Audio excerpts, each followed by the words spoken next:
Yo, what is going on, everyone? My name is Nick, or the Notorious Fantasy, and in today's video, we're going to be talking about 10 running backs that will win leagues in 2024. 10 running backs that will help you take home your 2024 Fantasy Football Championship. To note, we are not going to be talking about any running backs ranked 1 through 10 based upon aggregate ADP, because those guys are kind of obvious, and we are going to dig deeper and deeper as we get into the later parts of the video. But before we can get into things, I would like to ask that if you guys are new to the channel and you do end up enjoying today's video, that you please make sure to hit that subscribe button down below. While you are down there, whether you are new to the channel or not, please make sure you leave a like on today's video. It would help me out a ton. If you want to follow me on Twitter or X, please do so at NotoriousFantasy. So without further ado, let's get in to today's video. We begin with my first league-winning running back, and that is Achane, running back of the Miami Dolphins. Aggregate ADP from ESPN, Sleeper, NFL, and RT Sports have him as the running back 11 at pick 23.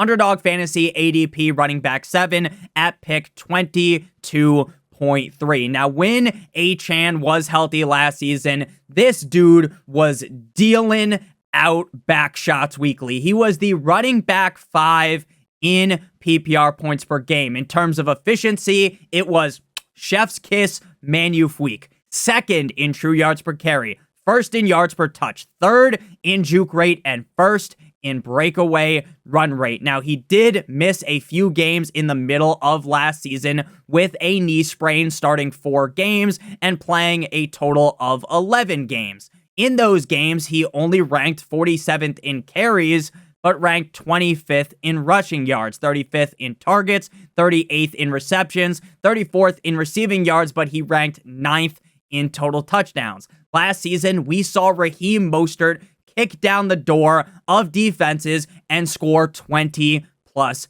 touchdowns. While I fully do believe that Raheem Mostert isn't going to go full ghost mode and disappear, I really do believe that they are going to give more pieces of the pie to Achane, and he is going to be the lead back on the Miami Dolphins. If Achane is able to stay healthy, he has a path to being a top 3 or even the number 1 running back in fantasy football. He is attached to one of the best offenses in the NFL with one of the best run game schemes in the NFL under Mike McDaniel.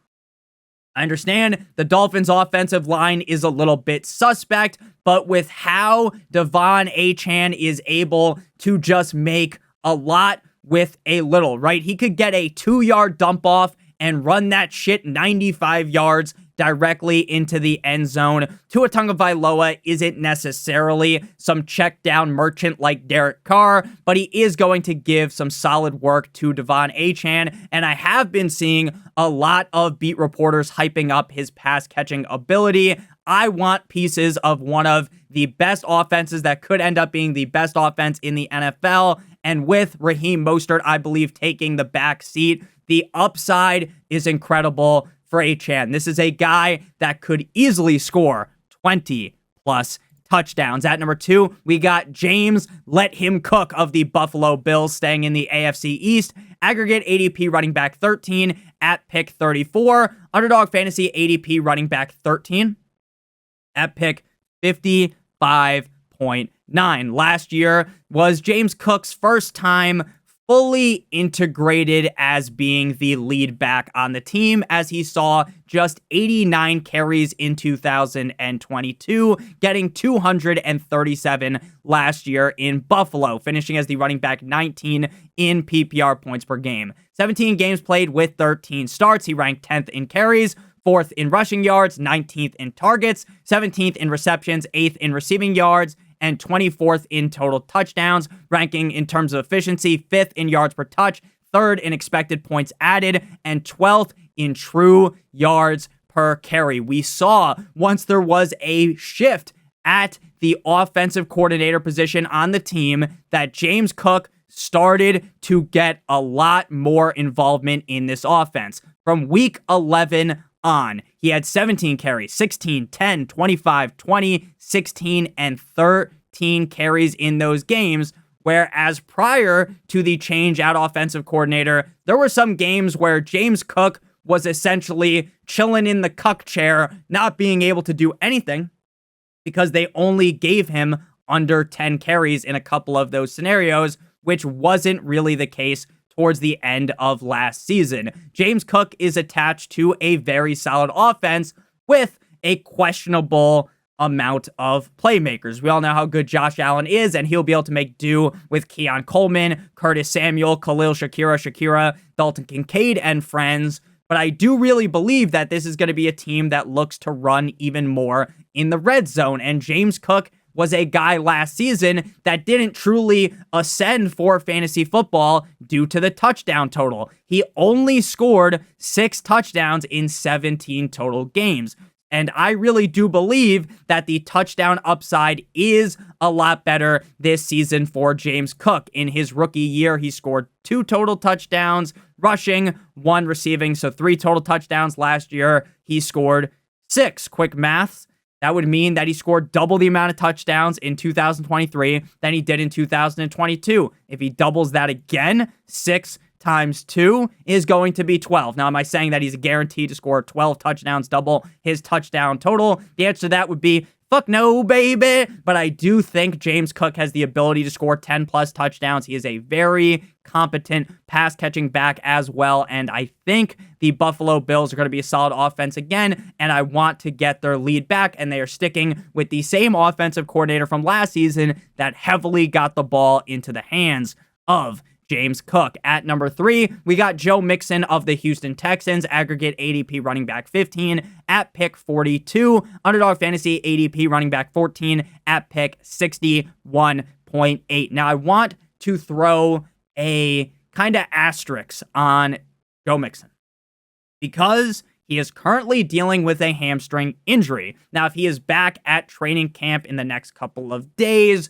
or in a reasonable manner, I am not going to panic about Joe Mixon.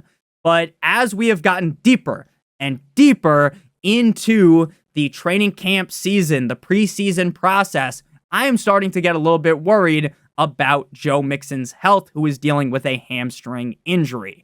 Joe Mixon, though, if he is healthy, is in the perfect situation to succeed. He was the running back 6 in PPR last season and the running back 11 in PPR points per game, despite being on a Cincinnati Bengals team that was topsy-turvy. They were starting off the season ice cold, then they get super hot, and then Joe Shiesty gets hurt, and they're ice cold yet again.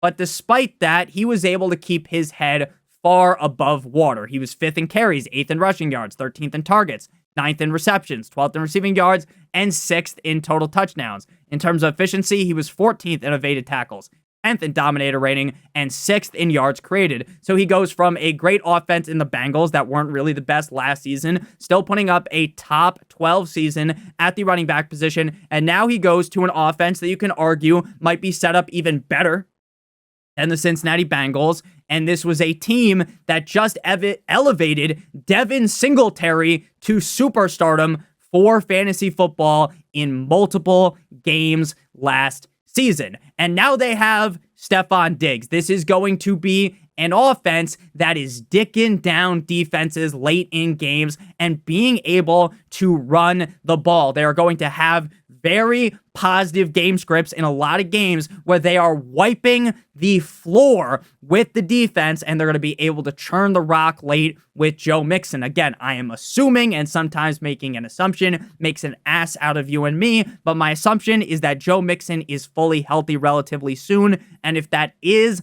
the case, the fact that he is currently coming off the board as the running back 15 is laughable. He was better than the running back 15 last year on a Bengals team that was a disaster. So imagine what's going to happen in Houston, which projects to be one of the best offenses in the National Football League. At number 4, we move to Aaron Jones. Now, Aaron Jones goes from a dream scenario in Green Bay to a potential nightmare scenario with mono man Sam Darnold and JJ McCarthy in Minnesota. Cold like Minnesota. Aggregate ADP running back 18 at pick 57. Underdog Fantasy ADP running back 19 at pick 80.4. The biggest knock on Aaron Jones, for one, is age. The second thing would be production last season. And the third thing would be the situation overall in Miami. The situation here is fucked up, like when he tried to fight Ronnie back in Italy. If you watch the Jersey Shore, when the situation smashed his head up against the wall and entered CT City, he was so messed up that he was wearing like a Teddy Bruschi neck thingy. So Aaron Jones last season, solid situation, but he gets hurt to start off the year, and Mr. Matt LaFleur, head coach of the team, does this thing which I call the just the tip technique. When you get healthy, he'll put just the tip in, pause, right? He'll edge you in there.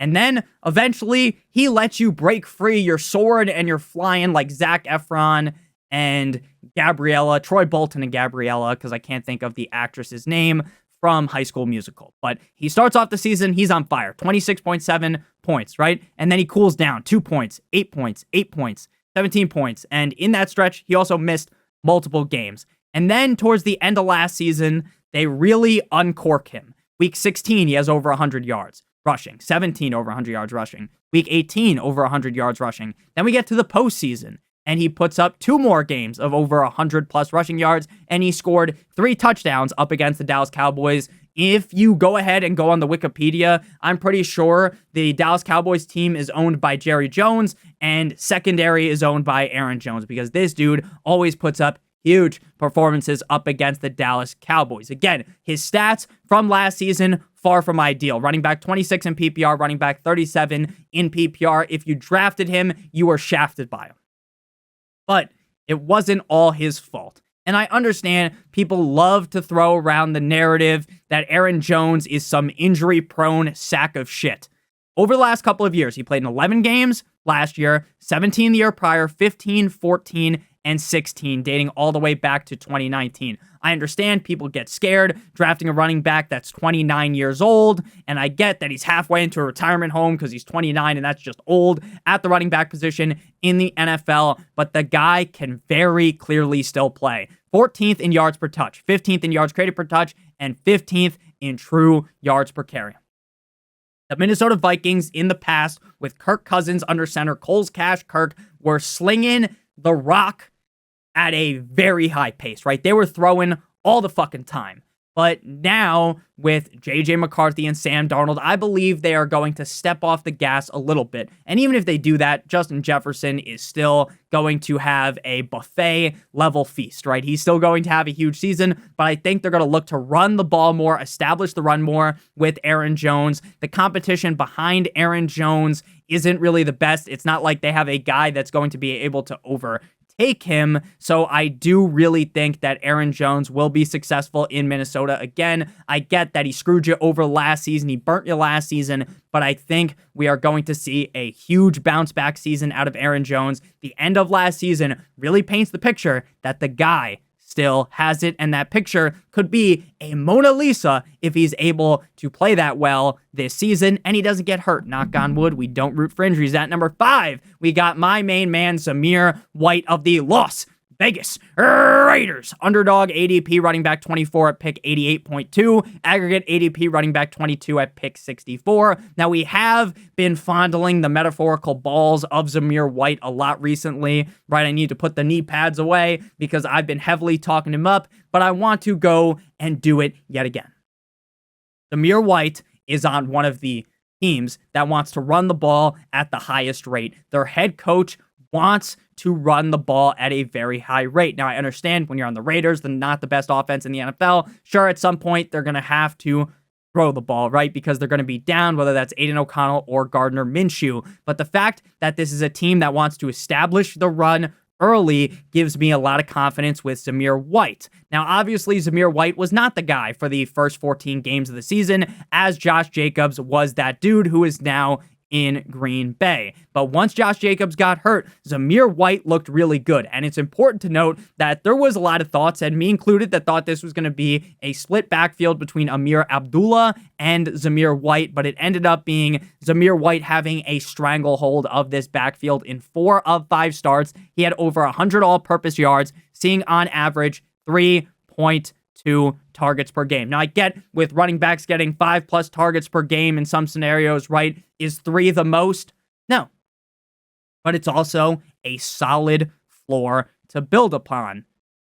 Zamir White is a guy that bulked up in the offseason and has had his coach mention that he can get 200 to 300 carries this season. They are going to be able to move the ball offensively because we saw it late in last season. The question is, the defense going to be good enough to where they might be able to run late in certain scenarios? But at the end of the day, with the amount of touches he was seeing, with what he showed me last season of looking solid, again, did his tape jump off the screen? Was it screaming to me, Nick, you need to draft this guy? No. But there has been talks about how he's gotten better in the offseason. The beat reporters of the Raiders seem to really like Zamir White, so I like him as well, especially at ADP. And this is something we've talked about a bunch on this channel. ADP is what really matters. Even players that I despise, if they were to fall to a certain range, I would be comfortable drafting them. In years past, if you saw a guy like Zamir White look that hot, Sydney Sweeney in Euphoria level of hot, right? Then people would be drafting this dude in the 2nd round, the 3rd round, the 4th round in the past couple of years. But now you're able to get him at pick 64, like the Nintendo console. And I really do believe that Zamir White at running back 22 has very solid upside. And it's also important to note that when you're coming off the board as the running back 22, to win your league, they don't need to be the running back 5, right? When you're drafting Achane, Cook, Mixon, you're hoping for those top 8, top 5 seasons. But with Zamir White, if he becomes a very reliable top 14, top 15, even top 16 running back, that's going to help you take home your championship. At number 6, we got Jonathon Brooks of the Carolina Panthers. Aggregate ADP running back 27 at pick 80. Underdog Fantasy ADP running back 25 at pick 91.5. I just recently learned that Jonathon Brooks' name is not spelled Jonathan. It is spelled with the O-N. Now, I actually think one of my best friends, Johnny, his name is spelled that way, but it definitely shook me to the core that I've been spelling his name wrong and no one mentioned it. I've been talked about this guy a couple of times. I've typed Jonathon normally with the A-N, and no one said a thing. So I guess maybe you guys didn't know that as well. So interesting tidbit of information about him, but that has nothing to do with anything. So it does, I guess, because that's how you spell his name. But in reality, the point of this here is why I like Jonathon Brooks. Now, I fully understand that he tore his ACL last year in November. I understand that it is very likely that he misses the first couple of games of the season. I understand that the Carolina Panthers were absolute dog shit, bottom of the barrel offense last season, but I really believe that Dave Canales and friends are changing things. Bryce Young himself has been talking, the beat reporters have been talking about how things are changing offensively for the Panthers. They look a lot better than last season. And that is because the play calling doesn't appear to be drawn up by a toddler like it was with Frank Reich and friends last season. Dave Canales recently said on Jonathon Brooks, he will not play this preseason. He's doing great. I saw him running out a little bit before practice. They have a progression on him. He feels stronger and stronger every day. Physically, this is a guy that really can make an impact for us. So again, want to be really smart about him when we can bring him back. Canales says they're looking at week 3 or week 4. That would be great. But again, this guy has a long career in front of him. Somebody that we think very highly of. So we want to make sure we are really smart with this one. Finally, Dave Canales says that it is possible that Brooks could be active before week 3 or 4. The determining factor of when they're going to be able to bring him back will be Brooks's on-field progression, including his cutting ability. So the team's going to be safe with him, which makes sense. I never thought that if you drafted Jonathon Brooks, you were getting a guy that in week number 1 was going to lay a pipe for that ass like he was a plumber, right? He was going to come in and just dominate instantly. I did not believe that. I thought you're going to have to wait some time. And with the rookie, even if he comes back in week 4, you might want to wait to see things with your own eyes before you actually start him. But I really do believe this is an offense that is set up for Jonathan Brooks to succeed. And also, if you draft Jonathan Brooks and you're really nervous about him, you can just draft Chuba Hubbard later as the handcuff. And if you need some solid 10, 12 points in the early season, I think you can just play Chuba Hubbard while you wait for Brooks to fully recover. Brooks was a second-round pick for the Panthers this season, 10 games played in 2023 at Texas, 187 rushes for 1,139 rushing yards, 25 receptions for 286 yards, and 11 total touchdowns. Outside of Chuba Hubbard, the competition is light work. Miles Sanders, Raheem Blackshear. While Raheem Blackshear sounds like an NPC you would find in Skyrim, and while he actually isn't all that bad of a player, none of these guys can hold the candle to Jonathan Brooks. But at the beginning of the season, we know that Chuba is going to be the guy. So, Jonathan Brooks on tape looks very good. I understand the ACL tear will concern many, but it's not like he's coming off the board as running back 18, right? He's coming off the board at pick 80 with the injury risk baked into it. I think this is a guy that deep down at the end of the season might be the skeleton key to winning your league and putting up some huge point totals in the fantasy playoffs. At number 7, we got Javonte Williams, running back of the Denver Broncos. Aggregate ADP running back 34 at pick 95. Underdog fantasy ADP running back 34 at pick 111. Now, all offseason, I have been bagging on Javonte Williams. I've been bagging like what Kurt Warner used to do as a grocery guy, right? He was like the cashier. He's bagging groceries, dude. That's the story that I saw in the movie about him. But Javonte Williams is now 18 plus months removed from the ACL tear. And while there has been all of this coach speak about all of the running backs, and there was talks about maybe Javonte Williams was going to get cut, even though we all knew deep down that was never going to happen. Javonte Williams, I understand, was not very good last year. But coming off of a torn ACL, Sean Payton gave Javonte Williams 217 carries, ranking 17th at running back. I understand. Was he effective? No, he was as effective as using a broken condom. Doesn't work, right? It's not going to work. 28th in rushing yards, 17th in targets, 16th in receptions, 26th in receiving yards, 30th in total touchdowns. Though, the box was loaded against him. 53rd in terms of yards per touch, 59th in true yards per carry, but he was 5th in defenders in the box. Now, I understand Bo Nix, Jarrett Stidham, Zach Wilson. These guys aren't life changers at the quarterback position, but as long as they're able to be somewhat decent, I think Javonte Williams can succeed because Sean Payton is amazing at churning out solid running backs in terms of fantasy football production. Now, I get they have Samaje Perine, they have Audric Estime, they have Jaleel McLaughlin. I think Jaleel McLaughlin will be the number 2 running back on the team. And small note, I also like Jaleel McLaughlin going a little bit later, but let's be honest. Let's call a spade a spade. In week number 1, who's getting more touches, Javonte Williams or Jaleel McLaughlin? I would bet my fucking house that I don't even own, my parents' house, on Javonte Williams being the guy. Again, with Sean Payton earning out running backs that are very productive for fantasy football, and with having a young quarterback under center, they are going to try to establish the run. Everyone is talking about how much better Javonte Williams has looked. I've watched a couple of videos, and he does not look like how he looked last season. He looks like his old self prior to the injury. So, again, this is another case of, I get there is some clear risk, right, with all of this running back shit going on with the Denver Broncos, and maybe the team isn't that good. But as the running back 34, Javonte Williams is a guy with clear upside because we've seen it on the gridiron. At number 8, we got Ezekiel Elliott. Now, some people hear the name Zeke and they'll click off the video instantly, right? Nick, how are you going to draft Ezekiel Elliott in the Lord's year of 2024? Ezekiel Elliott doesn't look like the same Ezekiel Elliott from a couple of years ago, like the guy coming out of Ohio State. I know. Aggregate ADP running back 36, pick 105. Underdog fantasy ADP running back 38 at pick 122.6. Again, the argument for Ezekiel Elliott is the ADP.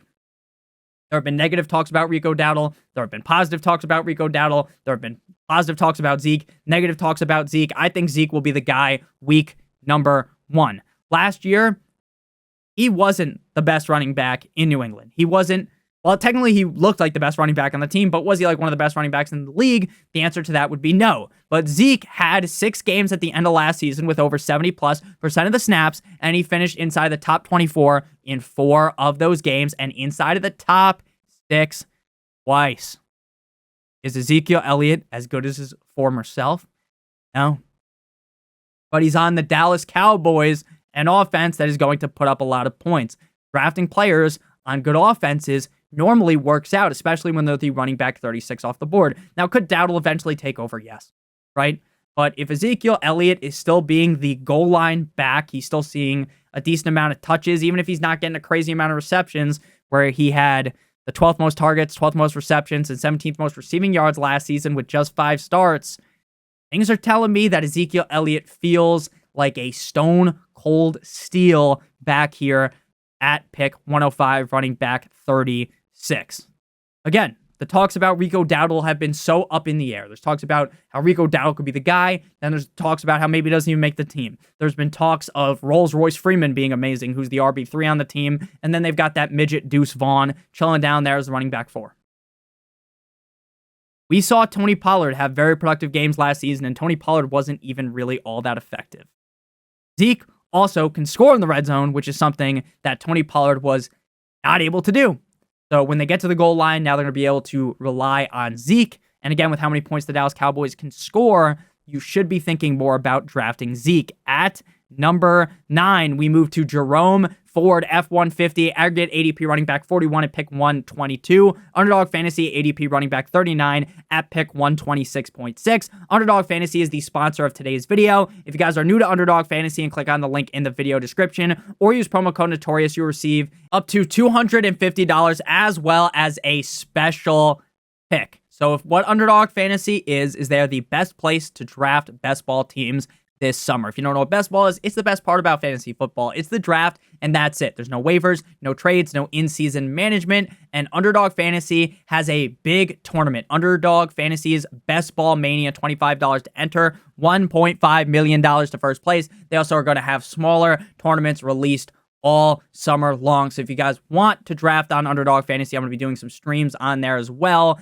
through August. Make sure you guys check out the link in the video description or use promo code Notorious to receive that special pick plus up to $250 on your first deposit. Again, you got to be a first-time depositor using promo code Notorious or by clicking on the link in the video description. So Jerome Ford, F-150, again, running back 41 of aggregate ADP, pick 122. Now, Jerome Ford filled in for Nick Chubb after having that brutal injury that Chubb suffered in week 2 up against the Steelers in prime time, and Jerome Ford was solid. Am I going to sit here and pretend that Jerome Ford was amazing? Of course not, but he was solid. He was reliable. And this was a team with Kareem Hunt. Kareem Hunt, great at pass catching. Still, Jerome Ford ranked 14th in targets and 17th in receptions, with 15th being ranked in terms of receiving yards. He scored 9 total touchdowns, ranking 12th, 23rd in carries, and 22nd in terms of rushing yards, ranking 14th in terms of yards created. The reason why I'm excited about Jerome Ford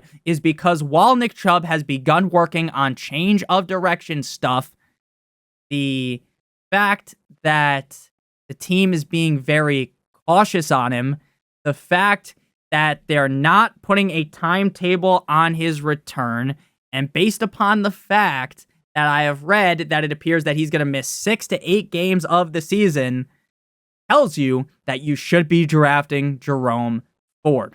Now, is Jerome Ford going to be the guy for the whole season? Maybe, maybe not, right? Nick Chubb could come back, look like his former self, look like one of the best running backs in the NFL, and bada bing, bada boom, step inside the room. You are ecstatic that you drafted Nick Chubb where you did, and Jerome Ford was just fine for you for those first 6 to 8 weeks. But more than likely, Nick Chubb comes back, 9-inch Nicholas Chubb, and they're teasing him in. They're easing him in, and Jerome Ford is still able to eat for potentially the first 10 games of the season. And there's also a potential, again, I'm as much of a doctor as Johnny Sins, that Nick Chubb comes back and doesn't look the same. Now, maybe in 2025, a year removed, another year removed, right? And maybe he's amazing then. But in 2024, there's a good chance that Nick Chubb doesn't look like the same Nick Chubb that he used to be.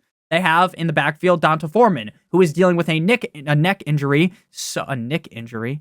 Like he had too many fucking zins or something, a neck injury that had him helicoptered from practice recently, and they also have short king Nyheim Hines. So with Chubb potentially missing 6 to 8 weeks, maybe even more, Jerome Ford is in a very good situation. I get Jerome Ford is no Bo Jackson. He's no Adrian Peterson. He's not one of the best running backs in the league. Situation is very important at the running back position. And with the Cleveland Browns offensive line being solid, play calling should be pretty solid.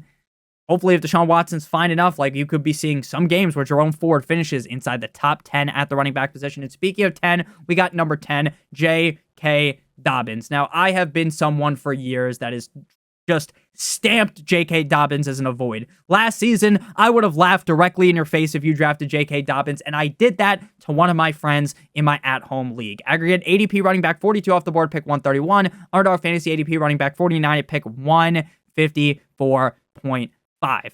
But this season, I'm going to jump into potentially a very risky situation. Why am I going to do it? Because he's basically free. Free! Shout out FaZe Apex. 1 game played in 2023. He tore his Achilles in the third quarter of week 1 against the Texans, right? He played the first half, and then he was hurt. Now, in that first half, he played pretty well. 8 carries for 22 yards. He scored a touchdown. I get efficiency-wise, not the best, but 2 receptions on 3 targets for 15 yards, 11.7 fantasy points, right? I get Nick, J.K. Dobbins is the definition of injury prone. You look in the dictionary, you pull up the Webster, and instead of a definition under injury prone, it just has a fucking picture of J.K. Dobbins, right? He's been in the NFL since 2020 and has played 24 total games, 15 of those being back in 2020. 2023, tore his Achilles. 2021, he tore his LCL, his ACL, and had a thigh hamstring tear, which just sounds awful. Just sounds awful. But, and this is a big but, shout out to Amaranth. We know that Greg Roman, former offensive coordinator of the Raiders and the Ravens, and former assistant head coach, loves Dobbins, and he is now the Chargers offensive coordinator. Roman said recently, cousin, let's go bowling. No, he actually said, I'm excited to see him tote the rock this season and catch some balls too. Don't sleep on him here. Now, I've been sleeping on J.K. Dobbins for years. I've been in REM sleep. I have been like Snorlax, chilling, right? But Gus Edwards, Isaiah Spiller, Kamani Vidal are there. Gus Edwards, sure, he's legit competition. Solid goal line back, right? But when Dobbins looks like Dobbins, he's by clearly the best running back on this team. Gus Edwards is another guy that I like to target, but I have given the Gawk Gawk 9000 special so many times to Gus Edwards that I wanted to talk about J.K. Dobbins due to the upside in this offense. They want to run the ball. Instead of drafting a receiver, they draft Joe Alt. They bring in Harbaugh, who loves to run the ball. They bring in Greg Roman, who loves to run the ball. They're going to pound the rock. So J.K. Dobbins has a significant amount of upside due to that. Could he come out and look like straight up trash? 100%. But when you pick some guy, pick 131, they don't perform for a couple of the first 2 weeks of the season. But guess what? You can just cut them. And that is fine with me. So thank you guys all so much for watching today's video. Let me know down below in the comment section what you guys thought about today's video. Do you agree with this list? Do you disagree with this list? Hit that subscribe button down below if you're new. Whether you are new to the channel or not, hit that like button. Check out one of the videos on your screen if you have not seen them already. Love you guys all so much. I hope you have a great rest of your guys' day, and I'll see you guys tomorrow with another banger of video. Love you guys. As always, stay safe. Good boy.